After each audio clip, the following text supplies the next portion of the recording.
सावित्री देवी हाथ में स्वागत की थाली लिए अपनी दोनों बहुओं का स्वागत करती हैं। अब मेरी दोनों बहुओं जल्दी से इस कलश को पैर से गिराकर अंदर आ जाओ। क्या माँ जी, एक कमरे का घर? आपको पता नहीं है मैं कितने अमीर घर से हूँ और मेरे माँ बाप ने कितना दहेज दिया है। अब मैं ये सारा सामान कहाँ रखूंगी? क्या फर्क पड़ता है देवरानी जी, ससुराल चाहे एक कमरे का हो या 4 कमरों का, रहना तो हम सबको एक साथ मिलकर ही है ना। ओफ, इन गरीब लोगों को कैसे समझ आएगा जिन्होंने पूरी जिंदगी एक कमरे में ही बिता दी हो। खैर रोहन, तुम बेड को कहीं एडजस्ट कर दो, बाकी सब सामान मेरे घर लौटा दो। जब हम बड़ा घर ले लेंगे तब उस सामान को ले लेंगे।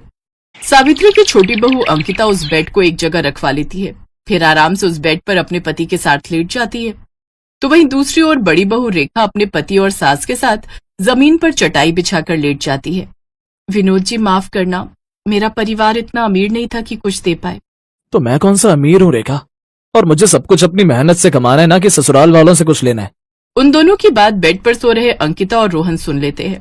अंकिता मुंह बनाते हुए कहती है, हा, आए बड़े हमें सुनाने वाले। भूलो मत जेठ जी कि आप बेरोजगार हो, इसलिए बड़े होकर भी जमीन पर सो रहे हो। अरे छोटी बहू, तू क्यों गुस्सा होती है, वो तो बस ऐसे ही बोल रहा था। रहने दो माँ, मैं सब जानता हूँ भैया का क्या मतलब था। ऐसे ही कुछ दिन बीत जाते हैं। अब जहाँ देवर और देवरानी बिस्तर पर सोते, तो वहीं जेठ और जेठानी नीचे जमीन पर चटाई लगाकर सोते हैं। कुछ दिनों बाद बरसात का मौसम शुरू हो जाता है और उनकी छत टपकना शुरू हो जाती है। उफ, ये सब आखिर क्या है रौनक, तुम्हारे घर की छत टपक रही है। बहू, तुझे बताया था ना मैंने, हमारा घर बहुत पुराना है, इसलिए अक्सर बरसात में ये ऐसे ही टपकती रहती है। माँ जी, मेरी तरफ की चटाई भी गीली हो गई, ऐसे में ठीक से सो नहीं पाएंगे। बहू, तू मेरी तरफ आकर सो जा, इस तरफ सूखा है। वाह माँ जी, अपनी गरीब बहू पर बड़ा प्यार आ रहा है और अमीर बहू से इतनी नफरत, जबकि हम सब एक ही कमरे में रहते हैं, फिर भी इतनी नफरत। तुम बेड पर सोई हो इसलिए कह रही हूँ इसे छोटी बहू। ठीक है, सुनो जी, कल सुबह होते ही तुम अपनी तरफ की छत और दीवार पक्की करवा लेना। जैसे तैसे वो लोग सो जाते हैं, लेकिन अगली सुबह अंकिता अपनी तरफ की दीवार और छत ठीक करवा लेती है, साथ ही उसमें रंग भी करवा देती है। छोटी बहू, अगर तू काम करवा ही रही थी तो पूरी छत की मरम्मत करवा लेती। पैसे कोई पेड़ पर नहीं उगते, मेरा पति सारा दिन मेहनत करे और मैं उनके पैसे तुम लोगों पर बहा दूं। रहने दीजिए माँ जी, आप इसे कुछ मत बोला करो। देवरानी जी की बातों से साफ साफ पता चलता है कि इसे हम गरीबों से सख्त नफरत है। अगले दिन फिर से बारिश शुरू हो गई और रात में अंकिता तो आराम से बिस्तर पर सोई, लेकिन गरीब जेठानी की तरफ छत टपकने की वजह से वो ठीक से सो नहीं पाई। सुनिए जी, छत टपकने के कारण ज्यादा पानी हमारी तरफ आ रहा है, ऐसे तो हम सो नहीं पाएंगे। तुम चिंता मत करो, मैं कल कोई जुगाड़ करता हूँ। अगली सुबह अंकिता अपनी गरीब जेठानी का मजाक उड़ाती है। गरीब जेठानी जी, लगता है आप ज्यादा ही दुखी हैं। आंखें कैसी लाल हो रखी हैं? लगता है सारी रात सो नहीं पाई। वैसे कल रात मैं भी ठीक से सो नहीं पाई, वो क्या है ना, गर्मी ज्यादा लग रही थी। खैर कोई नहीं, मुझे तो एक फोन घुमाना है, फिर मेरे माँ बाप एक इशारे पर मेरे लिए एसी भिजवा देंगे। अंकिता ऐसा ही करती है, अपनी माँ से फोन करके वो अपने घर पर एसी लगवा लेती है, लेकिन एक ही कमरे में एसी लगने की वजह से उसकी हवा सभी को मिल रही थी, यहाँ तक कि उस गरीब जेठानी को भी, और ये बात अंकिता को हजम नहीं होती। एसी मैंने अपने लिए लगवाया रौनक, ना कि उस गरीब जेठानी के लिए, वो मुफ्त में ही हवा खा रही है। तो तुम बताओ डार्लिंग, तुम क्या चाहती हो? कुछ पर्दे ले आओ और उसे कमरे के बीच में लगा दो, ताकि एसी की हवा उस तरफ ना जा पाए। अंकिता अपनी गरीब जेठानी से इस हद तक नफरत करती थी कि वो उसे एसी की हवा भी लगने देना नहीं चाहती थी। गरीब बहू सारा दिन काम करती, लेकिन फिर रात को वो गर्मी या बारिश की वजह से ठीक से सो नहीं पाती। रौनक, तुम आज ही जाकर मिस्त्री पकड़ कर ले आओ, मैं अपनी तरफ का हिस्सा ऊंचा करवा लूंगी। इस गरीब की वजह से हमें भी ये पानी की किचकिच झेलना पड़ता है, और फिर बारिश का गंदा पानी मेरी तरफ जमा हो जाता है। बहू, किसी गरीब को इतना सताना भी ठीक नहीं है। आप तो चुप ही रहिए माँ जी। अच्छा रौनक, आज ना मेरा समोसे खाने का बड़ा मन कर रहा है, तुम बाहर से हम दोनों के लिए ले आओ ना।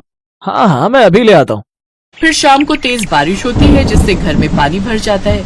उधर चूल्हा गीला होने के कारण गरीब बहू खाना नहीं बना पाती और उन तीनों को भूखा ही सोना पड़ता है। ये देख देवरानी कहती है, गरीब लोगों के साथ ऐसा ही होता है। अब बस भी कर छोटी बहू, तू अमीर है इसका मतलब ये नहीं हमारी बार बार बेइज्जती करेगी। ऐसे ही दिन बीतते हैं। एक रोज रौनक ऑफिस से घर लौट रहा था तो गड्ढे में उसका पैर फंस जाता है। जिस वजह से उसके पैर में काफी चोट आ जाती है और अब वो बिस्तर पकड़ लेता है और अब वो नौकरी पर भी नहीं जा पाता। अंकिता को पैसों की कमी होने लगती है और वो अपनी माँ को फोन करके हेल्प मांगती है। माँ देख लो अगर कुछ हेल्प हो जाए। बेटी मैंने तो तुझे पहले ही उस गरीब से शादी करने के लिए मना किया था, लेकिन तू ही नहीं मानी। लेकिन इन सब के बावजूद भी हमने तेरी बहुत मदद की, लेकिन अब और नहीं कर सकते। तेरे पापा को काम में बहुत बड़ा नुकसान हुआ है, जिस वजह से अब कंपनी बंद होने की कगार पर है। लेकिन माँ, इस वक्त मुझे आपकी जरूरत है, इनकी नौकरी चली गई है। माफ करना बेटी, लेकिन मैं तुम्हारी अब और हेल्प नहीं कर सकती। इतना कहकर अंकिता की माँ फोन रख देती है। तभी अंकिता का जेठ अशोक खुशी खुशी घर आता है। रेखा, माँ, बहुत बड़ी खुशखबरी है। मुझे एक अच्छी जगह नौकरी मिल गई है और तनख्वाह भी डबल है। अरे वाह, ये तो बहुत ही अच्छी बात है। जीते रहो बेटा, अब हमें किसी के आगे नहीं झुकना पड़ेगा और ना किसी की बातें सुननी पड़ेंगी। ये सुनकर अंकिता को अपनी गलती का एहसास होता है और वो उन सब से माफी मांगती है। मुझे माफ कर दीजिए, मैंने अपनी अमीरी के घमंड में आकर ना जाने आप लोगों को क्या क्या कहा, लेकिन अब मुझे मेरी गलती का एहसास हो गया है। कोई बात नहीं देवरानी जी, एक घर में 4 बर्तन रहेंगे तो खटकेंगे ही। तुम्हें अपनी गलती का एहसास हो गया, यही काफी है। और वैसे भी हम सब एक घर एक कमरे में रहते हैं, तो हमारे बीच कितनी भी दूरियां आए, लेकिन मुसीबत की घड़ी में हमारा सब परिवार एक ही है। और अपने काम नहीं आएंगे तो कौन आएगा। इस तरह पूरा परिवार एक हो जाता है और सारी मुसीबतों का सामना एक साथ करते हैं।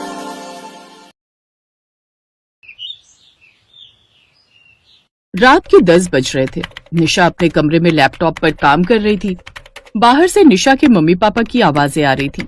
अभी तक ऑफिस का काम कर रही है। 2 दिन बाद इस लड़की की शादी है और इसे बिल्कुल भी अपना होश नहीं है। कोई बात नहीं निशा की माँ, वो अब कल से 1 महीने की छुट्टी ले तो रही है।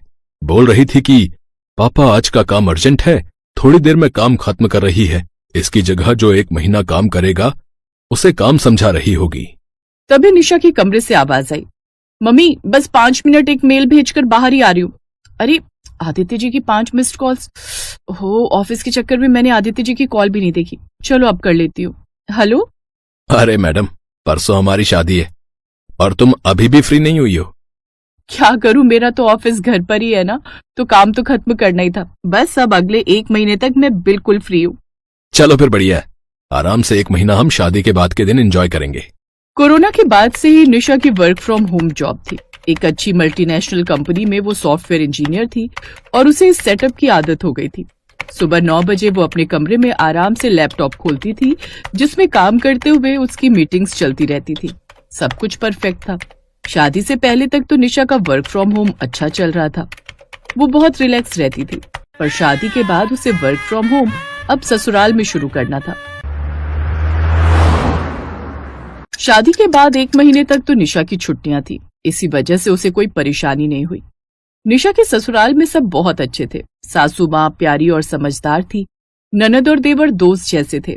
निशा को लगा कि उसे ससुराल में भी मायके जैसा ही माहौल मिलेगा, लेकिन हकीकत थोड़ी अलग थी।